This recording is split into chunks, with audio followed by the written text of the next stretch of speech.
You don't achieve worthwhile goals quickly or easily. They take time. They take struggle. They take relentless pursuit day in and day out. That's what it takes. But also, things don't usually fall apart quickly either. At least at first, it's a slow process. A little slip here, a little setback over there, a little wearing down of discipline and will over time.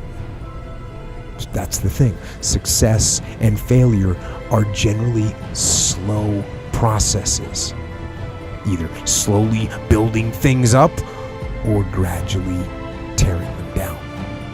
And that's why I say you've got to pay attention. You have to watch. You have to watch every single second, because those seconds, they turn into minutes, and minutes turn into hours, and hours turn into days, and days turn into years. And so that second that just went by, that counted. And so did that second. And so did that one. And in those precious seconds, you were either building or you were decaying. You were either gaining ground or you were losing ground in that second. And in every second. Every second counts. So make every second count. Well, you should be afraid of taking risks and pursuing something meaningful. But you should be more afraid of staying where you are if it's making you miserable. It's like the first thing you want to do is dispense with the idea that you get to have any permanent security outside of your ability to contend and adapt. It's the same issue with children. It's like you're paying a price by sitting there being miserable. And you might say, well, the devil I know is better than the one I don't. It's like, don't be so sure of that. The clock is ticking. Yeah, and if you're miserable in your job now and you change nothing, in 5 years you'll be much more miserable and you'll be a lot older. It's a luxury to pursue what makes you happy. It's a moral obligation to pursue what you find meaningful. And that doesn't mean it's easy. You know, if you take people, and I've told you this, and you expose them voluntarily to things that they are avoiding and are afraid of, you know, that they know they need to overcome in order to meet their goals, their self-defined goals. If you can teach people to stand up in the face of the things they're afraid of, they get stronger.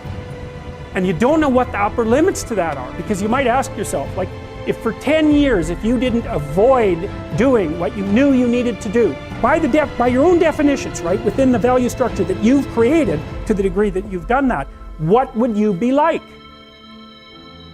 Well, you know, there are remarkable people who come into the world from time to time, and there are people who do find out over decades-long periods what they could be like if they were who they were, if they spoke their being forward. And they get stronger and stronger and stronger, and we don't know the limits to that. We do not know the limits to that.